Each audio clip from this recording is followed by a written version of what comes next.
Hey everybody, I'm really excited to be introducing our Module 8 film when we're discussing the portrayal of the nuclear family in the 80s. It's my personal favorite film of all time, Ordinary People. I'll explain a little later in the presentation in my intro why. I actually wrote my thesis in graduate school because I have my master's degree from our humanities department. I focused on film studies about this film and other films that dealt with the portrayal of nuclear family. Because when I thought about the 80s, there were a lot of films that were showing family issues, starting with the Oscar-winning Kramer versus Kramer, going over the high divorce rates and the thought of a man, the masculine patriarch running the family, raising the child, something that wasn't talked about before, to Ordinary People in 1980. Then we see Poltergeist come along about a family dealing with the supernatural. We see E.T. about a mother raising her kids, single parent family. The alien comes in and kind of teaches them how to say goodbye and really make it without the father. We see Terms of Endearment in 1983, dealing with a mother and daughter relationship. The Color Purple, dealing with siblings. We see horror films such as Fatal Attraction about a man cheating on his wife, adultery, and then the family having to stay together when this psychotic woman enters their lives, all the way till the end of the decade with Field of Dreams about a man played by Kevin Costner trying to reach out to his father who's since passed, and he had a tattered relationship with him. So this is a big theme in the 80s. And the interesting thing about the 80s is, unlike the 50s or 60s where, mom and dad solved all the problems in the comfort of the home, we've got issues going on in the 80s. The divorce rate is through the roof. Many families are single parent. Many children are latchkey children. They're coming home to nobody home. They have to fend for themselves. Often mom is raising the family. In this case now, dad also can be the nurturer. This is becoming more acceptable in society. So we see these aspects, and in Ordinary People, we see the use of psychiatry to help aid someone in trouble with rising issues with mental health. Of course, now this is something we all accept and understand. People go to counselors, they take medication to help. But back in the early 80s, this was still something new. So that's why I've chose Ordinary People. It was a very acclaimed, popular film in 1980, winning a number of Oscars. What it deals with is a affluent family in Lake Forest, which is a very rich, at that time, very white, rich suburb of Chicago, north of Chicago.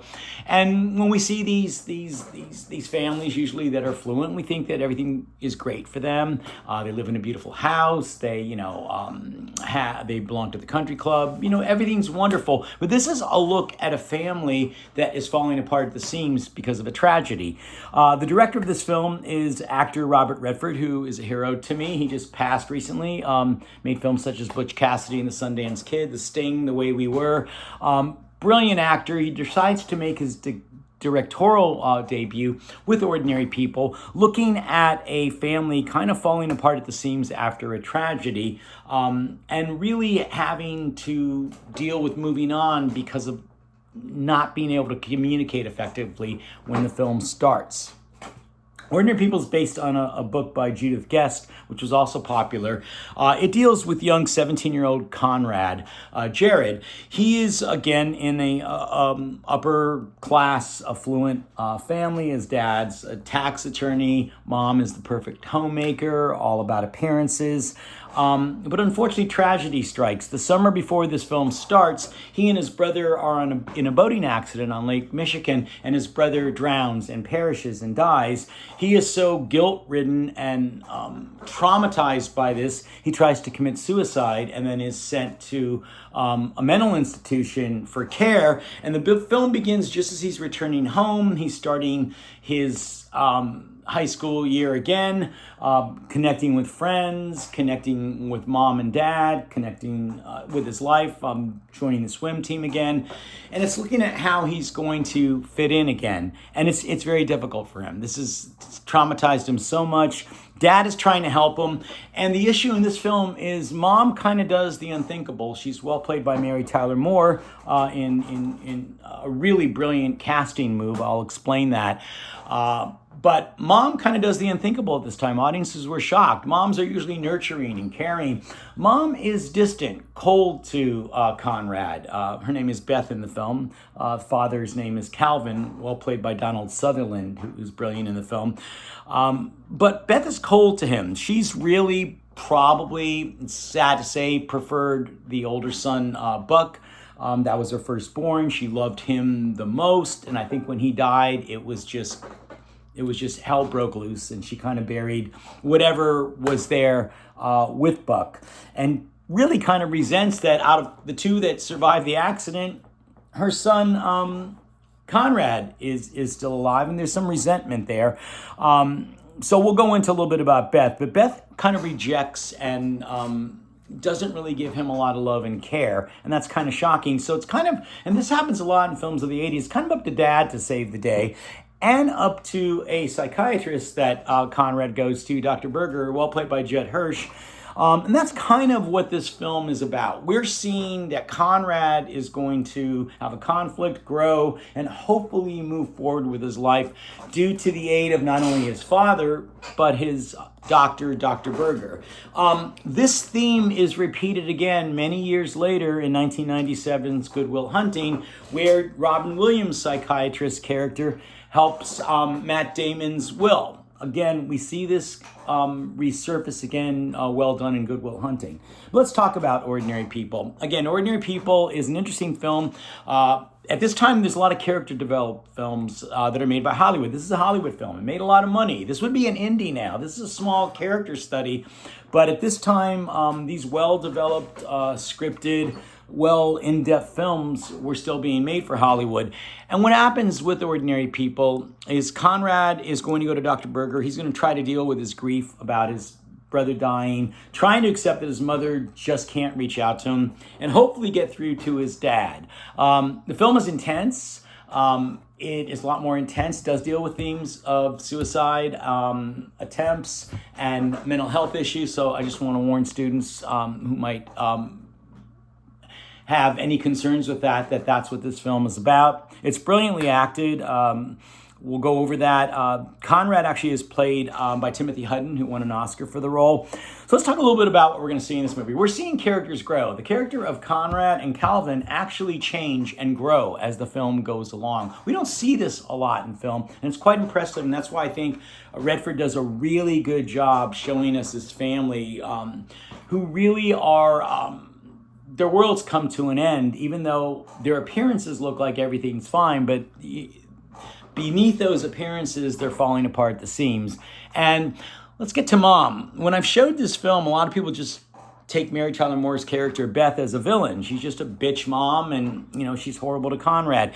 There's a little more going on. That's kind of labeling it unfairly. Beth is sort of a victim. She was raised in the 50s and 60s. She was raised to be like those old shows, The Brady Bunch. She was raised that mom and dad, if there's a problem with the kid, can solve all the problems by the end of the 22-minute episode.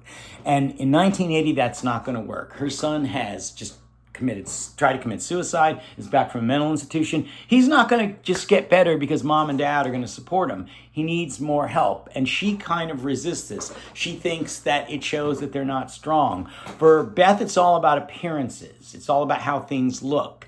And even though she tries to put the appearance upon herself that she's determined, she's really, we find out later in the film, not very strong. And that is one of her downfalls. Also, if you want to know a little bit about a backstory of hers, there's a scene in the film where she breaks a plate and she's talking to her mom as they're making sandwiches. And that little scene with her mom kind of tells us all we need to know about how she was raised. Also, that plate scene is interesting. She breaks a plate and she says that it's a perfect break and she can just put it back together and it can be fixed.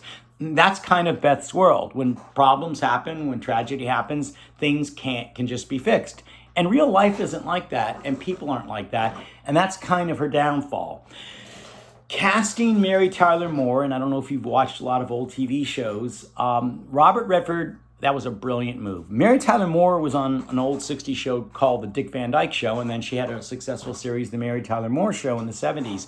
She was known as being upbeat, perky, sunny. That is her TV persona. I'm going to actually share a clip of her TV persona in this module. Audiences at that time are used to seeing her this way. They're in shock to see her play this really intense, cold, sometimes guarded Beth. It's a brilliant performance. She was nominated for an Oscar. The film won 4 Oscars: Best Picture, Best Director for Robert Redford, Best Supporting Actor Timothy Hutton, and Best Screenplay for Alvin Sargent, who wrote the brilliant screenplay. Interesting thing, you're probably wondering, well, why is Timothy Hutton winning Best Supporting Actor and he's the star of the movie? This happens a lot in Hollywood. It happened to Tatum O'Neal, that we saw that clip from Paper Moon in Module 6.